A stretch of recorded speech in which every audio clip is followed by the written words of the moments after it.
कोटा के एक कोचिंग का रेवेन्यू सालाना 1400 करोड़ का है। अब आप बताइए 1400 करोड़ रुपए में अगर वो 100 करोड़ खर्च करता है पेपर लीक कराने में, तो पेपर आराम से लीक हो जाता है। खान सर, आपने ये जो बयान दिया है, इस बयान का मतलब समझते हैं आप? क्या आपको टर्नओवर और प्रॉफिट में अंतर समझ में आता है? क्या आपको पता है टर्नओवर में क्या क्या चीजें शामिल होती हैं? टर्नओवर का मतलब इंफ्रास्ट्रक्चर, फैकल्टी की सैलरी, सिस्टम और बहुत सारा चीजें इन्वॉल्व होती है। टर्नओवर का और प्रॉफिट में अंतर होता है, पहली बात तो ये।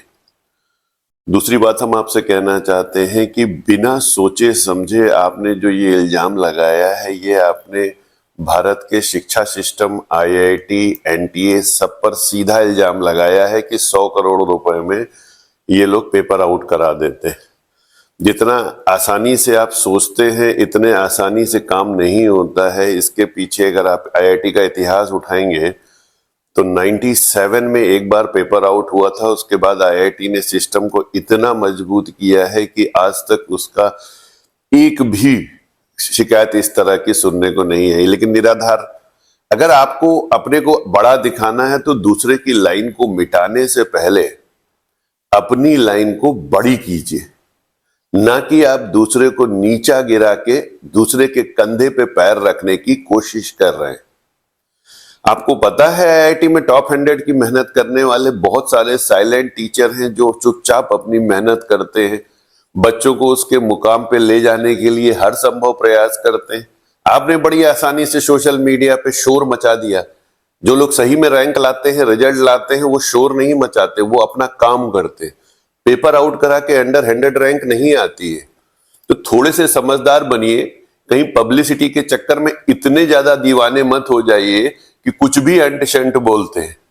तो मेरा भारत सरकार से भी अनुरोध है, इन्होंने जो स्टेटमेंट दिया था इसका क्या साक्ष्य है, क्या प्रूफ है, ये इनसे लिए जाए। क्योंकि बिना साक्ष्य और प्रूफ पे किसी भी संस्थान जिसने सालों से मेहनत करी हुई है उसके ऊपर इल्जाम लगाना और उसके लिए अंट शंट बातें बोल देना, ये कहीं राजनीतिक रूप से तो सही हो सकता है, बट एज अ शिक्षक ये बहुत ही शर्मनाक है। और खान सर, हमको आपसे ये उम्मीद नहीं थी। हो सकता है आप गरीबों का भला कर रहे हैं, लेकिन आपको पता है कि जब आईआईटी की क्लास में नंबर ऑफ स्टूडेंट्स 800 बैठ के तैयारी करते हैं तो उनकी तैयारी सही में तैयारी होती है या ये कॉमर्शियल बेनिफिट उठाया जा रहा है? सारी बातें जनता समझती है। आप उनको गुमराह करके कैसे भी करके अपना उल्लू सीधा करने के चक्कर में दूसरों को मत भड़काइए।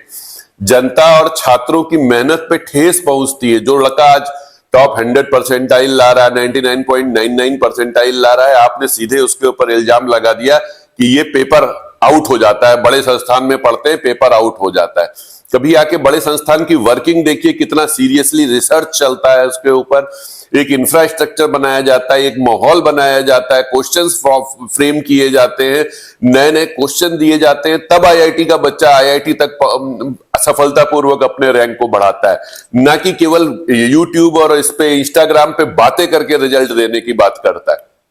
तो बस मेरा आप जनता से यही अनुरोध है कि इस तरह के भ्रामक बातों में ना आए। मैं किसी संस्थान के तहत ये बात नहीं कह रहा हूं, ये मेरी व्यक्तिगत राय है। मैं 25 साल से आईआईटी की फील्ड में पढ़ा रहा हूं और बहुत ही अच्छे अच्छे बच्चे मेरे से पढ़े हुए हैं, और इस तरह की बात सुन के मुझे कष्ट हुआ, इसलिए मैंने वीडियो बनाया। बाकी जिसको जो समझना है वो अपना मतलब इसका निकाल ले, बट ये खान साहब की बहुत शर्मनाक हरकत है और मुझे लगता है कि खान साहब को इसके लिए माफी मांगनी चाहिए सबसे, कि उन्होंने ऐसा गिरा हुआ बयान दिया है। बहुत ही शर्म की बात है। धन्यवाद।